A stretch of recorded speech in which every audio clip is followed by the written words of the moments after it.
श्रुतिस्मृतिपुराणानाम् आलयं करुणालयं नमामि भगवत्पादशङ्करं लोकशङ्करं शङ्करं शङ्कराचार्यं केशवं बादरायणं सूत्रभाष्यकृतौ वन्दे भगवन्तौ पुनः पुनः। ईश्वरो गुरुरात्मेति मूर्तिभेदविभागिने व्योमवद्व्याप्तदेहाय दक्षिणामूर्तये नमः. So, the previous sessions we have looked into or inquired into what is Brahman according to the 7 Upanishads, major Upanishads. Now today we are going to take up the 8th one. Today we are discussing Aitareya Upanishad and how this Upanishad, which belongs to the Rgveda, it's only one of the Upanishads and among the major Upanishads, among the 10 major Upanishads, which belongs to Rgveda, and the Mahavakya Prajnanam Brahma is found in this particular Upanishad. It's a comparatively small Upanishad, but very beautifully, set out. And Shankaracharya has given a very good introduction to this. And as usual, as we have said, all Upanishads start with inquiry into the process of creation and why, in fact, one has come to the portion or Upanishad having been disenchanted with the Karma Kanda. So such a person goes to or approaches a guru to understand that what is Brahman, because he has understood that karma will not give him liberation. Only a knowledge of Brahman will give one liberation.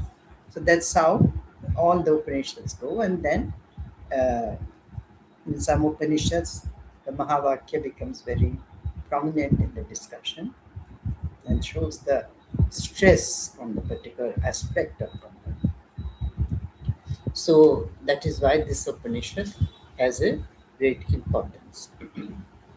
And something more about Devatas also come in this Upanishad. In fact, there are 3 parts, but only in the first part there are 3 sections or 3 chapters, you can call it. But in the other 2, it's just one each. And Shankaracharya says in his introduction that having discussed so far, I mean before this part, the Samhita and Brahmana of that Veda, that is Rgveda, now the first, because that Karma Kanda, the prominent Brahman is the Apara Brahman, which is called the inferior Brahman, that is none other than Hiranyagarbha. Hiranyagarbha is again only for a period of some years, maybe trillion years, but even then there is a limit. Whereas Brahman is always there in the same form. That's why, because Hiranyagarbha is worshipped for karma, in all the karma kanda theories, the karma kanda rituals, therefore it's considered to be Karya Brahma or Apara. Whenever you say Apara, it means inferior. And Para Brahman as opposed to Apara Brahman. So having talked about this Hiranyagarbha and the Karma Kanda, that maximum that one can get out of that is you may go to Brahma Loka, but that is not the final. Then their prana was given a lot of importance, a vital force. The subsequent text says, in the beginning, this was but the absolute self alone. That is where the Upanishad starts. You see, the first mantra in this Upanishad starts like this: Om Atmava idam ekam evagra asit na anyat kinchana mishad sa ikshata lokanu srija iti. It says, Om, in the beginning, this was but the absolute self alone. There was nothing else whatsoever that winked. It thought, let me create the worlds. See, nobody wants to be alone. You want more people. That's how creation takes place. Again, here also it is said. It's very important to understand why in all Upanishads or Puranas, this how the world was created is explained. Because everyone has that question in mind. Now, the next mantra, I'm going to run over it or glance over the main points of this, but we will emphasize that Prajnanam Brahma when it comes in the particular third chapter. Then the next mantra says, He created these worlds, which is namely Ambhas, Marichi, Mara, Apaha. That which is beyond heaven is Ambhas. Ambhas, we should say. Heaven is its support. The sky is Marichi. The earth is Mara. The worlds that are below are the Apaha. So, again, the world that is created by uh, the creator is described in this way. And then the third mantra says, He thought, these then are the worlds. Let me create the protectors of the worlds. Then you have to create Devata and Hiranyagarbha. Have on Prajapati in each Manvantara and Hiranyagarbha for the various kalpas, 1,000 kalpas. 72,000 kalpas. Having gathered up a lump of the human form from the water itself, he gave shape to it. So he gave shape to it. We talk of the uh, name and form, how that comes into existence is always very interesting to see. So, what he did, he deliberated with regard to him, Virat, Virat or Prajapati, that is, which is engulfing everything. So, this Virat's mouth parted just as an egg does. From the mouth emerged speech. From speech came fire. The nostrils parted. From the nostrils came out the sense of smell. From the sense of smell came Vayu, that is air or vital force. The two eyes parted. From the eyes emerged the sense of sight. From the sense of sight came the sun. The two ears parted. See, on the one hand, one is describing the body of the Virat, and the body of the Virat consists of these five elements and the Devatas like Surya, and all these are also Devatas. We have understood that from the foundations of Dharma, that intelligence with free will is a Devata. So, air by itself is inert, fire by itself is inert. What gives it the possibility of moving? Eyes are inert, but the sight comes because of Surya Devata, Vayu Devata, like that Agni Devata. We have understood this concept from the foundations of Dharma. So, like that, the two ears parted. From the ears came the sense of hearing, and from the sense of hearing came the directions. These are also the directions are also the Devata. So the skin emerged from the skin, came out, and from the skin came out air, the sense of touch associated with air. From the sense of touch came the herbs and trees. The heart took shape.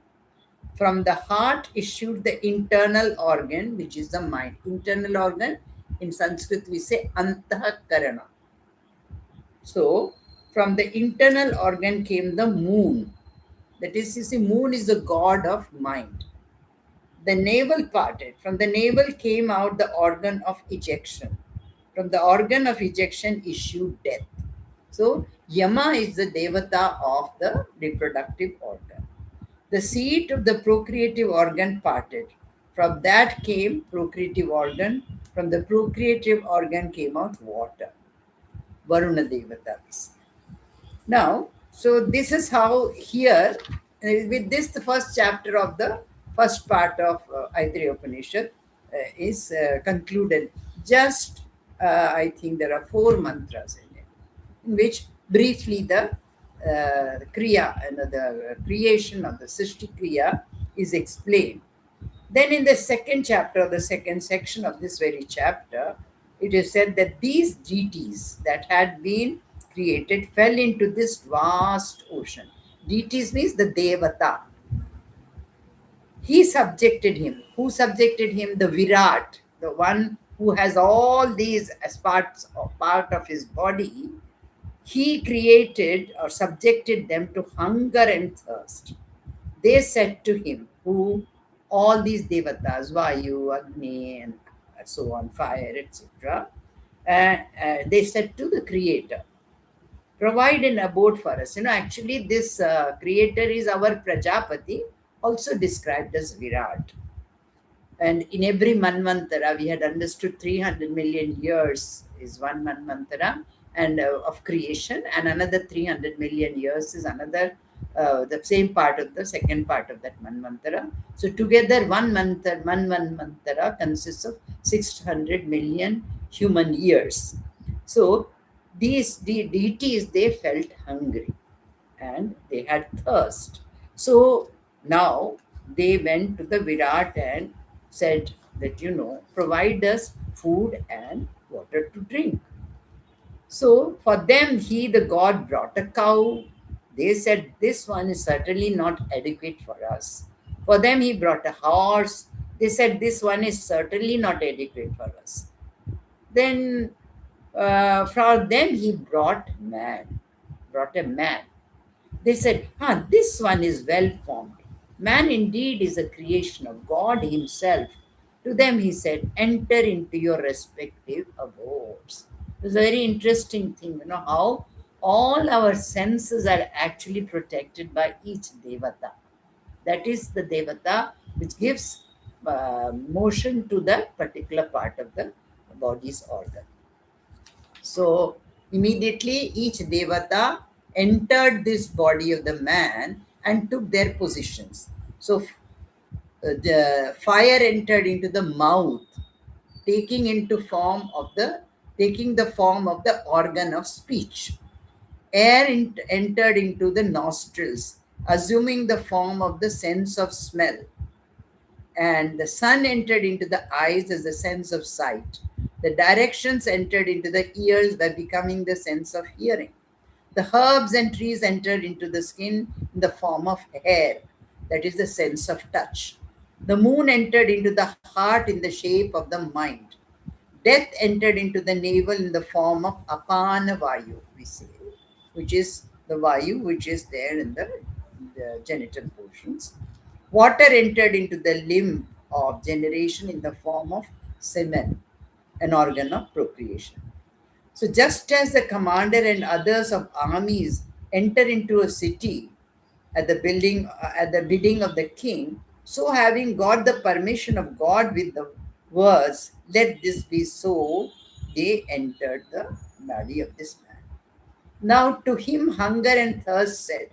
Now again Virat Purusha was approached by hunger and thirst. They are also personified here. Ashana, Pipasa. They said, provide for us some abode. To them the god, that same Virat or Prajapati said, I provide your livelihood among these very gods. That means when people make offerings to the devatas, who will get quenched, the hunger and thirst, as again personified, will get quenched. The hunger will be satisfied and thirst will be quenched. So he says, the Virat Purusha tells hunger and thirst, I make you share in their proportions, because we are supposed to make offerings to the Devata, then only we will have rain. Rain will bring us more food, and like that, again, that cycles described in Bhagavad Gita also, isn't it? Why karma should be done. And karma means yajna. So this is how this with these now with these five mantras, the second section or chapter of the first part is concluded.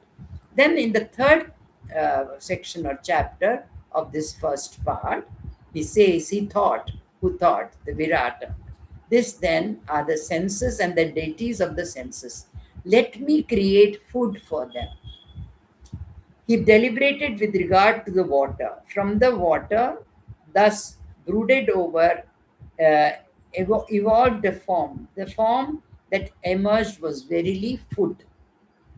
This food that was created turned back and attempted to run away. Know the way in which Veda describes it, or the Upanishad. He tried to take it up with speech. That means the Virat Purusha tried to grasp it with speech, got this food. If he had succeeded in taking it up with the speech, then one would have become contented merely by talking of food. Actually, devatas are contented by merely seeing the food, but we need gross food to keep our body going. So, then the Virat Purusha tried to grasp that food with a sense of smell. He did not succeed in grasping it by smelling. If he had succeeded in grasping it by smell itself, he would have been satisfied as though we have eaten or drunk water. Then he wanted to take up the food with the eye. He did not succeed. Otherwise, by just seeing, one would have been satisfied about hunger and would have satisfied one's hunger and thirst. Then he wanted to take the food with the ear. Then by just listening to food, one would have been satisfied. Then he wanted to take it up with the sense of touch. And it's showing that all these, the sounds, touch, sight, and speech and hearing, with that you are not satisfied. So he wanted to take it up with the mind, but he did not succeed in taking it up with the mind. Otherwise, by thinking of food, we would have been satisfied. Then he wanted to take it up with a procreative organ. He did not succeed in doing that either. Then he wanted to take it up with apana, and he could manage to take it with the apana vayu. What is this apana vayu? We have 5 types of prana. Prana that we exhale, the breath that we exhale, or air that we exhale. Then what we take in is called apana vayu. This is how our digestion, and from that it goes down. So it's actually located in the lower portion of the digestive system. So, apana vayu, he could grasp the food through apana vayu. That is why apana vayu is very much required for the digestion of whatever we eat. Then he thought, how indeed can it be there without me? You see, without the sentient being, the awareness, none of these things can work. Through which of the two ways should I enter, he thinks. He thought, if utterance is done by the organ of speech, smelling by the sense of smell, seeing by the eye, hearing by the ear, feeling by the sense of touch, thinking by the mind, the act of drawing in for pressing down by apana, ejecting by the procreating organ, then for what am I? And that means he went beyond the senses. And how did he come? Having split up the head, we call it Brahmandra, that he entered from here. And I think physiologically, when the baby is born, this is a very tender part of the baby's body. Well, I don't know much physiology, so I would not like to guess. I'm talking from hearsay. So, having split up this very end in the head, he entered through this door. They call it this door. This entrance is known as Vidhriti, the cleft entrance. Hence, it is delightful. Of him, there are 3 abodes, 3 states of dream. This one is an abode, this one is an abode, this one is in 3 times it is repeated. You see, that is why in this chakra, the Sahasrara is considered to be the highest point of the climax. Then comes the second part, where now the discussion is moving towards. I'm skipping many portions and coming to the. In man, indeed, is the soul first conceived. It starts with saying that which is this semen is extracted from all the limbs as their vigor. He holds that self of his in his own self. When he sheds it into his wife, then he procreates, and that is his first birth. Then he gets a son, and then when he grows up, becomes old, the son takes over his duties. So the father gets his second birth. But then the body decays and the body dies, and then after his death, he takes another birth. So that is how the three births it is called, three. Something like, it's allegorically explained. One can go into details of it, but at the moment, we are just, you know, just having a broad picture of things. She, the nourisher, becomes fit to be nourished. The woman who has taken this seed from the husband, that grows in her womb, and she has to eat enough to nourish this baby. And that's how that creation and uh, cosmic creation and the creation in the individual body also is compared and spoken of. Then comes that final chapter where this Prajnanam Brahma, the Mahavakya comes. So this chapter again starts with the third part, and it has only one chapter, and it says, "Om, which is it that we worship as this self?" See, in all the Upanishads you've now seen, Om is the symbol of Brahman, and every symbol is pointing to that of which it is a symbol. So it is taken as Brahman itself.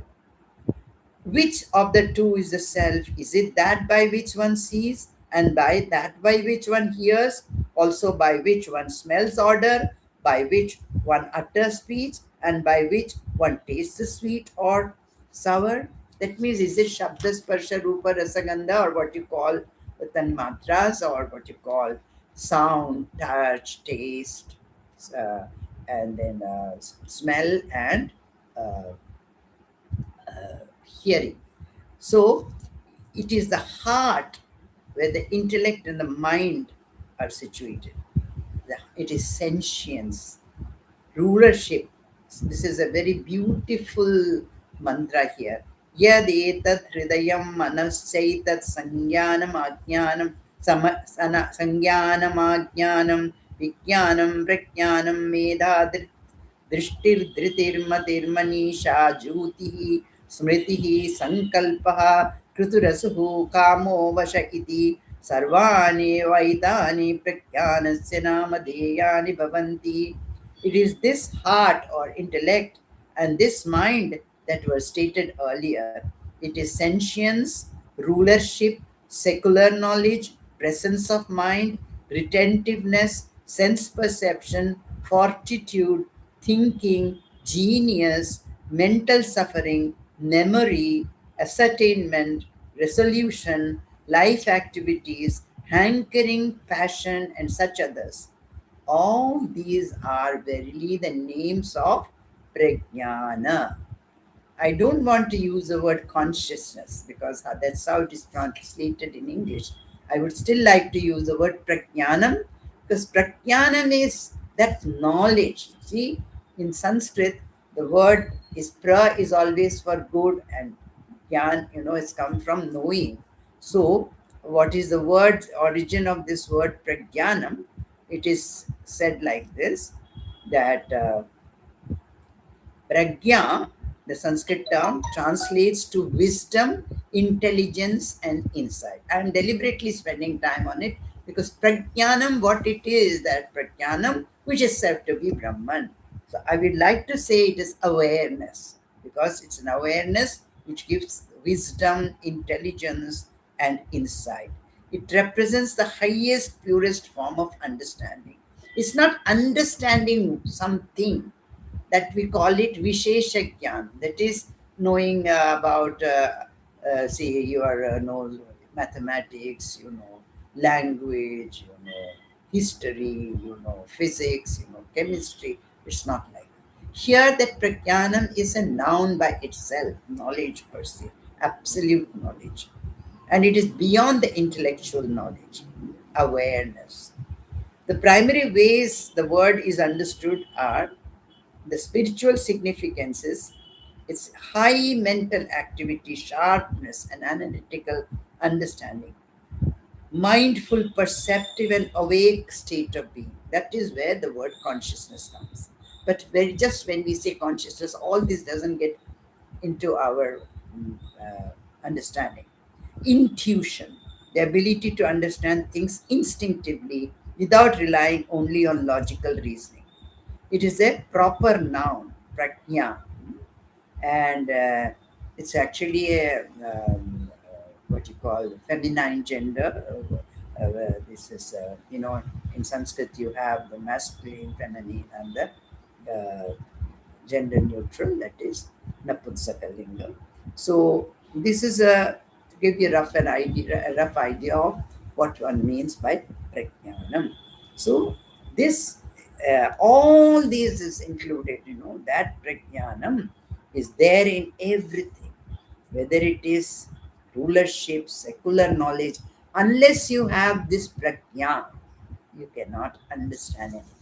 This is that sentience, or in Foundations of Dharma, one discussed the supreme intelligence with free will, and that the supreme God of that, with the supreme intelligence, is Brahman, we had said, that comes from an understanding of what is said in Aitareya Upanishad. Now we come to that major uh, place, mantra, where this Mahavakya comes.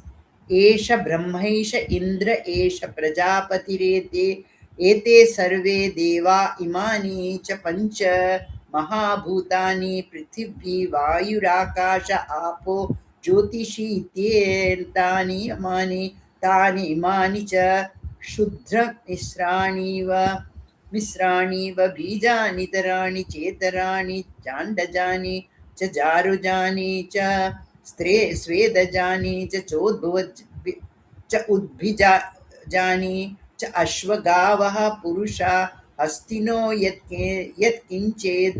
यत्किञ्चेदं प्राणी जङ्गमं च पतत्री च उच्च यच्च स्थावरं सर्व तत्प्रज्ञानेत्रं प्रज्ञाने प्रतिष्ठिता प्रज्ञानेत्रो लोकः प्रज्ञा प्रतिष्ठा प्रज्ञानं ब्रह्म. The one is the inferior Brahman. This is Indra. This is Prajapati. This is all these gods. And this is, what is this? That Brahman.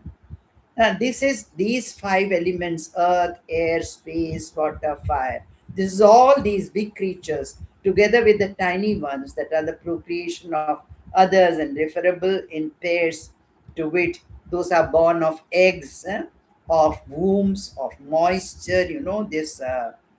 Um, this thing, certain types of insects come through moisture or sweat of people, and of the earth, which are namely horses, cattle, men, elephants, and all the creatures that there are which move or fly, and those which do not move. That is Thavara Jangama, we say, no, Chara Achara. All these are impelled by the same prajna, consciousness, it is written here. All these have prajna as the giver of their reality, and the universe has prajna in its eye and the prajna in its end. Prajnanam is Brahman. We can say consciousness, that's how in English it's translated. I said again and again, I'm saying that it has to be understood in its totality, and not because the word consciousness today is used in many contexts and is very difficult to sift it out. That's why it's better to use that word prajna, which is much more loaded than merely this consciousness. Because without prajna, nothing exists in this world. That is why Brahman is prajna, that supreme intelligence, I would like to say, or awareness. So this is how that Prajnanam Brahma, that Mahavakya comes in Aitareya Upanishad, which is part of Rgveda. So you see how the creation story so briefly has been explained, and how the devatas as the supreme deities, making each bodily organ to function, all these concepts. And then the devata, there is a famous sentence here also, paroksha priyaha devata, that is, they like to be hidden, so they don't want to be known by their name. For example, there is a mantra here which says, paroksha priyaha devata priya paroksha priyaha, they like to be hidden and not visible like that, and therefore they go by different names than their real names. For example, Indra is a short form of Indradadi, like that. They have actually little different name, but when we call them, they've got a particular form. So we will conclude today. You can imagine now when we sum up, we will bring out each Upanishad, the major point that is coming out of each Upanishad about Brahman. This was today's session is concluded. कायेन वाचा मनसेन्द्रियैर्वा बुद्ध्यात्मना वा प्रकृतेः स्वभावात् करोमि यद्यत् सकलं परस्मै नारायणायेति समर्पयामि. हरि ओम तत्सत्.